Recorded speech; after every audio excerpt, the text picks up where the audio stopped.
Students, Unit 2 has 5 different topics, and that's why students get confused. Today, we are not doing it in parts. We will complete whole Unit 2 in this one class. Stay connected till the very end. I will give you the exact answer writing format to score full marks. So now let's start. We are going to understand the types of entrepreneur. The first and very important classification was given by C. Denhoff. Let's understand each one with real world examples. So first type of entrepreneur given by C. Denhoff is innovative entrepreneur. As the name suggests, an innovative entrepreneur introduces new ideas, new products, methods, technology or new ways of doing business. They are very aggressive in nature and are generally in developed countries. For example, Apple introduced iPhone that significantly changed the smartphone market. So here Steve Jobs is the innovative entrepreneur. Next is the imitative entrepreneur. Here imitative does not mean blindly copying someone. It means adopting an existing successful idea and adapting it according to your own market or situation. These entrepreneurs are flexible and they help in development of underdeveloped nations. For example, Bhavish Agarwal developed Ola. He adopted the basic ride-hailing model of Uber and adapted it to the Indian market. Now comes the next one, that is Fabian entrepreneur. A Fabian entrepreneur is very cautious about change. They are rigid and don't immediately adopt new ideas or technology. They change only when they become convinced that if they will not change now, they will be thrown out of the business. For example, Kodak. When the photography industry was moving from traditional film towards digital photography, but Kodak was slow and cautious in changing its traditional business model. Now, finally, we have drone entrepreneur. A drone entrepreneur, also called laggards, which means lag behind.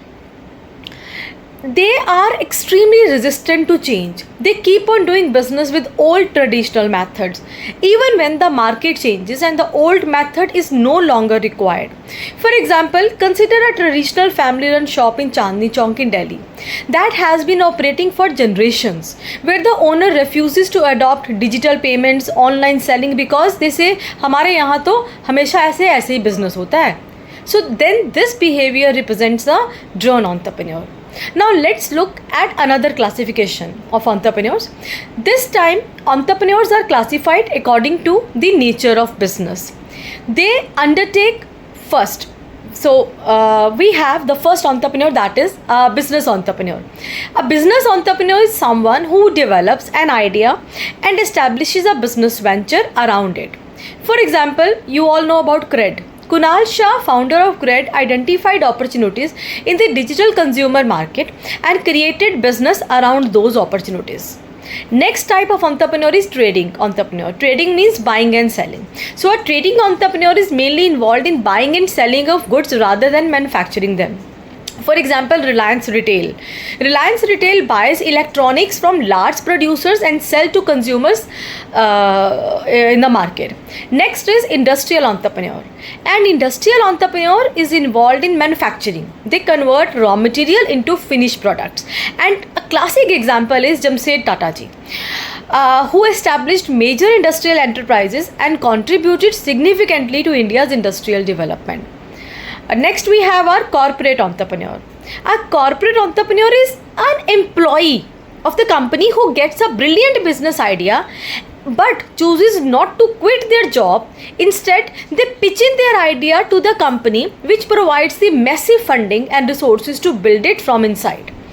These type of entrepreneurs are also called intrapreneur. For example, Shiv Kumar of ITC came up with the idea of ITC Chopal and then led it.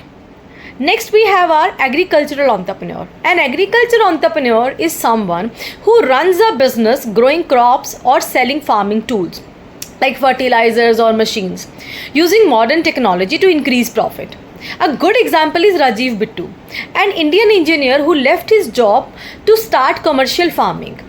The next type we have are type of entrepreneurs on the basis of technology. First, we have technical entrepreneur. A technical entrepreneur is the one who uses their own engineering skills to build high quality products and hire the managers to manage other tasks. For example, Mark Zuckerberg. He started Facebook with his own coding knowledge. On the other side, non-technical entrepreneurs are the ones who focus entirely on other activities of marketing, making business strategy, hiring experts, and they hire the tech experts to build the business. For example, Falguni Nair, founder of Nykaa, used her business and financial experience to build business, but hired tech experts from outside to manage app. Now next we have our professional entrepreneurs. They establish a business, develop it, and then sell their business, and then move to start some other business. Their task is just to make a business. For example, Kunal Shah.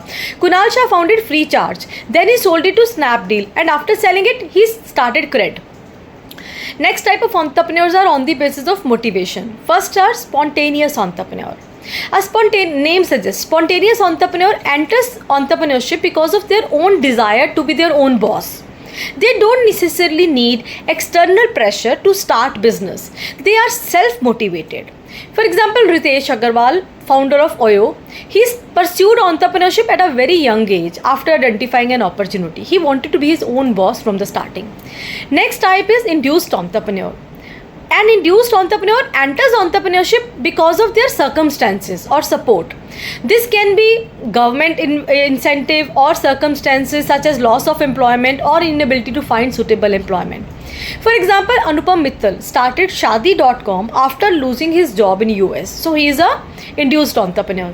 Next are motivated entrepreneur.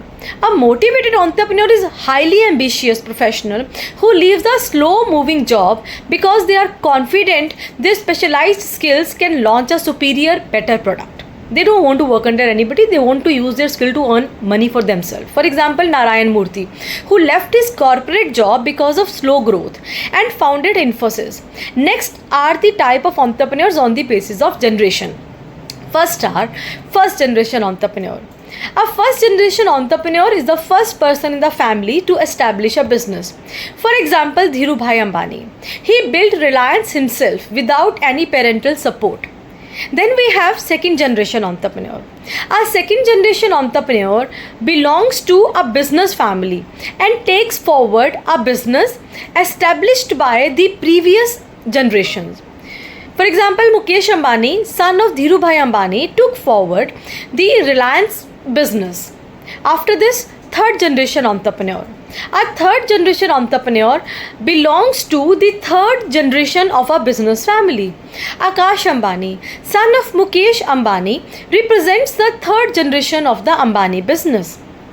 Now, let's understand one of the most important topics of chapter that is competencies of an entrepreneur. Students, simply speaking, skill and behavior that help an entrepreneur perform different tasks successfully are called competencies. So let's understand each competency one by one with very simple examples. First competency which every entrepreneur should have is initiative. Initiative means the ability to take the first step and start something without waiting for someone else to tell you what to do. An entrepreneur must be alert to the changes in society, market trends, and should be alert to new opportunities. And remember, having an idea is not enough. The entrepreneur must actually take action. For example, Dhirubhai Ambani started with limited resources but took the initiative to build his own business and gradually expanded it. The second competency is creativity and innovation. Creativity means thinking of new ideas, while innovation means using those ideas to create or improve a product, service, or way of doing something. An entrepreneur does not always have to invent something completely new. Sometimes even a small change can make a product more useful or attractive. For example, think about potato chips packaging. Fine. So the basic product remains same, but the changing the packaging to make it more attractive, convenient, or easy to carry can create additional value. Third competency which every entrepreneur should have is risk taking and risk management. Business always involves uncertainty. Uncertainty means non-surety. An entrepreneur may not know exactly how many customers will buy the product, whether the product will be accepted or not, resources will be available or not, or how market will respond. So a good entrepreneur studies the situations, understands the possible problems, and then takes the calculated risk. As a very good example is given in your book of Dhirubhai Ambani. In 1977, he took the risk of issuing shares to the public at a time when people were not very much familiar with the share market also. The fourth competency is problem solving. When an entrepreneur starts a business, problems are bound to come. The important thing is not to panic or give up. An entrepreneur should look for alternative strategies, resources, and solutions. For example, the book gives the example of Ratan Tata. When Tata Motors faced unexpected complexities while manufacturing nano car in Singur, the manufacturing plant was shifted from Singur to Sanad. So he faced the risk and he managed it. He had the capability to solve the problem. The fifth competency is leadership. An entrepreneur cannot do everything alone. He or she has to work with employees, managers, suppliers, and many other people. Therefore, an entrepreneur should be able to guide, motivate, and lead the team. A good leader communicates clearly, takes decisions, and motivates people to work towards a common goal. Sixth competency is persistence. Persistence means continuing to work towards your goal even when you are facing the difficulties or failures. Entrepreneurs often enter new market where customers may not immediately accept their product, but roadblocks should not make them give up. As your books give the example of mixer grinder which we have in our kitchen. When mixer grinders were first introduced, they did not have many customers. But today, mixer grinders have become an essential part of many kitchens. The seventh competency is quality performance. Entrepreneurs should be concerned about the standards and the quality of their work. They should compare the quality of their product or services with the standards they have set for themselves or they have set for others. In simple words, an entrepreneur should always ask, can I make this product or service better? A very good example is of Steve Jobs. He was known for his strong focus on quality, design, and user experience of Apple products. Fine. So, an entrepreneur is not satisfied with the average satisfaction. He always wants his customers to be maximum satisfied. Eighth competency is information seeking. Information is extremely important at every stage of starting and managing a business. Before making decisions, an entrepreneur needs information about customers, competitors, markets, cost, technology, and many other factors. An entrepreneur can collect information through personal research, customer feedback, and previous experiences. For example, before launching a new product, an entrepreneur may talk to potential customers and ask, what problems are you facing? What price are you willing to pay? This information helps the entrepreneur make better decisions. Fine. Then next we have ninth competency is systematic planning. Every entrepreneur has limited resources such as time, money, and manpower. Therefore, these resources cannot be wasted. Before starting the enterprise, the entrepreneur needs to prepare a detailed blueprint or plan. For example, if you want to start a cafe, you cannot simply rent a shop and start selling food. You need to plan the things properly. Fine, that where will be the cafe, how much money is needed. So this is systematic planning. Next competency is persuasion and influencing others. An entrepreneur deals with many people. They are investors, suppliers, employees, customers, institutions, venture capital, angel investors. Therefore, entrepreneur must be able to communicate, convince, and influence people. Fine. Then the 11th competency is enterprise launching competencies. Students, opportunities are available to many people, but not everyone is able to convert an opportunity into a business. Similarly, resources may be available, but only some people make proper use of those resources.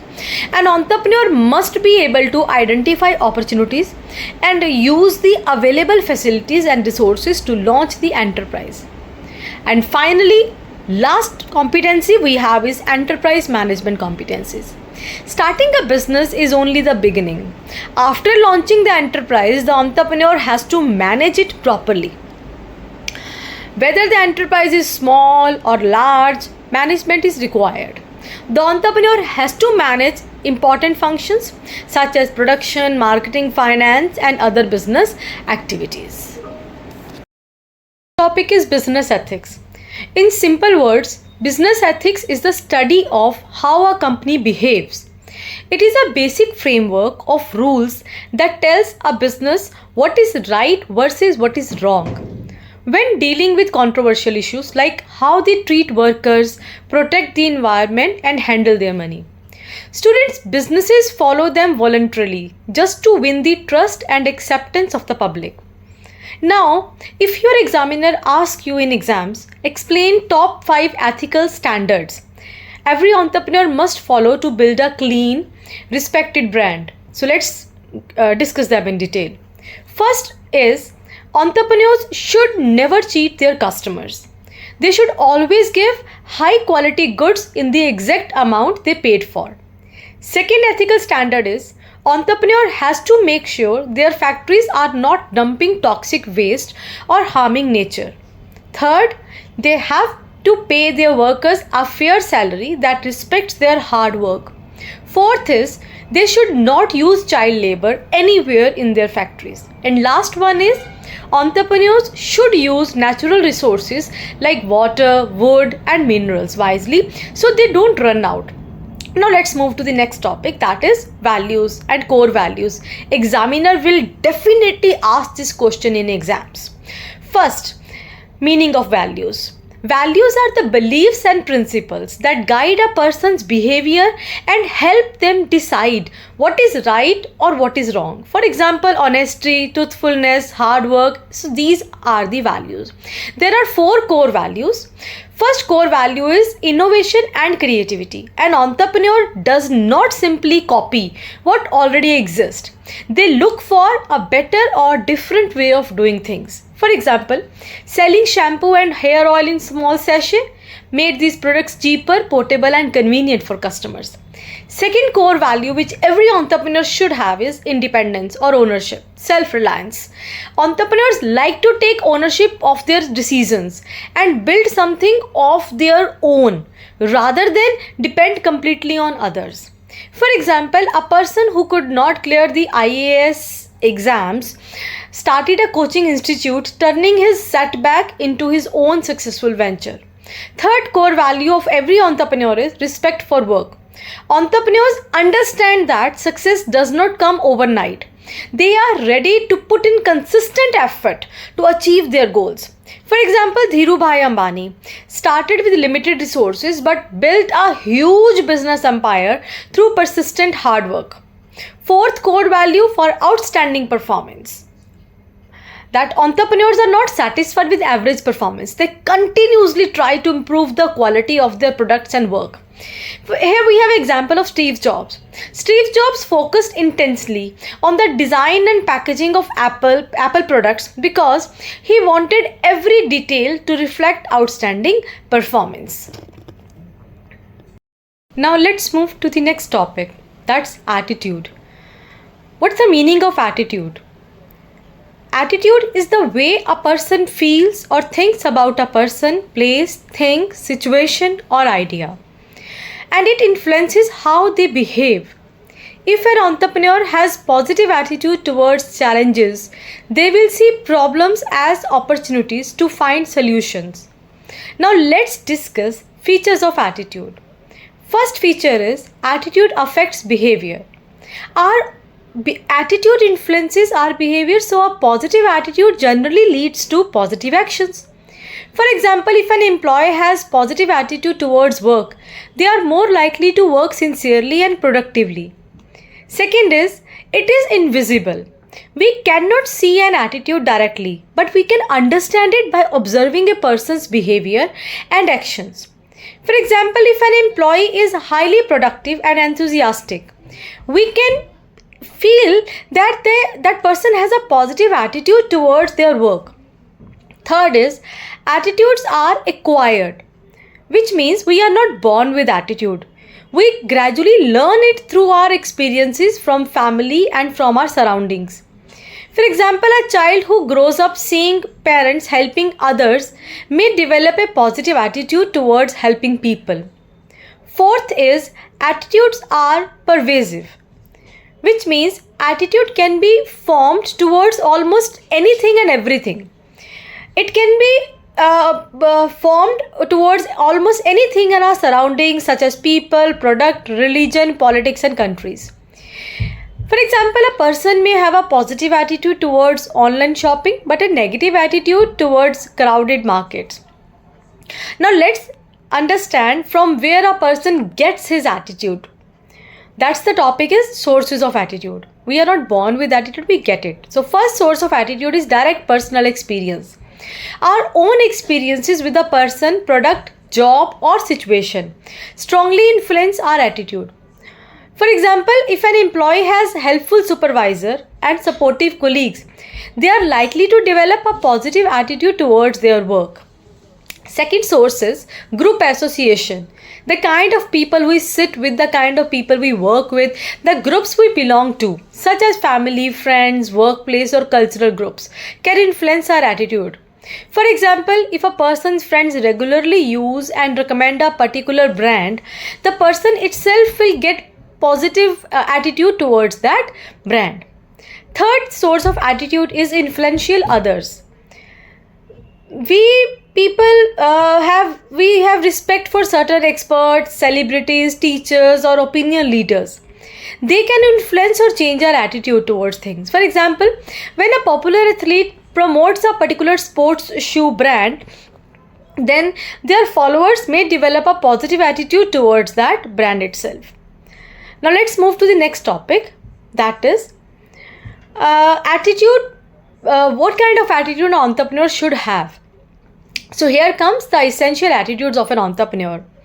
First is, have passion for the business. An entrepreneur should genuinely enjoy and believe in their business because passion helps them continue during difficult times. Second is, set an example of trustworthiness. An entrepreneur should be very honest and trustworthy because employees and customers, business partners need to have confidence in him. Third is, be flexible, accept with core values. An entrepreneur should be ready to change plans according to the situation, but should not compromise on basic core values like honesty and integrity. Next is, don't let fear of failure hold one back. Entrepreneurs should not be afraid of failure because mistakes can provide valuable lessons for future success. Fifth point, make timely decisions. An entrepreneur should make decisions at the right time because delaying decisions can result in losing valuable opportunities. Next important attitude is, which an entrepreneur should have, the major company asset is oneself. An entrepreneur should take care of their physical and mental health because their energy and decision directly affect the business. Then next point is, keep one's ego under control. An entrepreneur should remain humble, listen to others and accept useful ideas instead of believing that they are always right. Next attitude entrepreneur should have is, believe in oneself. Entrepreneurs need self-confidence and belief in their own ability to achieve their goals, especially when facing uncertainty, when facing failure. Next, encourage and accept criticism graciously. Entrepreneurs should admit mistakes. A good entrepreneur should welcome honest feedback and have the courage to accept and correct their mistakes. 10th, as attitude, feature of attitude is, essential attitude entrepreneur should have is, maintain a strong work ethic. An entrepreneur should be disciplined, sincere and willing to work hard because employees often follow the leaders what their leaders do, they follow them. They follow their leaders' example. Next point, rebound quickly from setbacks. Entrepreneurs should learn from failures and setbacks instead of remaining stuck in the past. Next point, periodically get out of one's comfort zone. Entrepreneurs must sometimes take themselves into unfamiliar situations and try new things in order to grow and improve the business. Now next, very important topic is motivation. Let's understand the meaning of entrepreneurial motivation. Students, motivation is the inner drive that encourages an entrepreneur to work hard and take action and continue working towards business goals. Now let's discuss the process of motivation. Just think of motivation as a simple cycle. There is unsatisfied need. That unsatisfied need creates tension. That tension drives us. Then let's find something. Then drive leads to search behavior. Search behavior, we find something to satisfy our needs. So finally need is satisfied and tension is reduced. So when we have an unmet need, it creates tension. This tension motivates us to search for ways to satisfy the need. And once the need is fulfilled, the tension reduces. Have example? A student wants good marks, feels the need to improve, studies harder, performs well, feels satisfied, and the tension reduces. Now here comes the most important topic which examiner will definitely give in one of these motivation theories in your exams. First is Maslow's need hierarchy theory of motivation. This theory was given by Abraham Maslow, who said that people have five levels of needs. And these needs, upper level needs should be satisfied before the lower level needs should be satisfied before upper level need. Let's understand these five needs in detail. First need is physiological needs. These are basic needs required for survival, such as roti, kapda, makan, your food, water, sleep, and warmth. For example, a hungry entrepreneur will first look for food rather than focus on expanding business. Next need is safety need. The need for security, stability, and protection from danger or uncertainty. For example, an employee may prefer a job that provides job security like pension, PPF, permanent job. Next is social need or belongingness need. It is need for love, friendship, belonging, and good relationship with others. We all are human beings. We need these needs to be fulfilled. For example, an entrepreneur may feel motivated when they have a supportive team and friendly colleagues. Next, we have our esteem needs. Esteem means the needs related with respect, recognition, appreciation, status, and a sense of achievement. For example, an entrepreneur may feel motivated when their business receives an award for outstanding performance. Last but not the least, very important need is self-actualization need. The desire to realize one's full potential and become the best version of oneself through growth and creativity.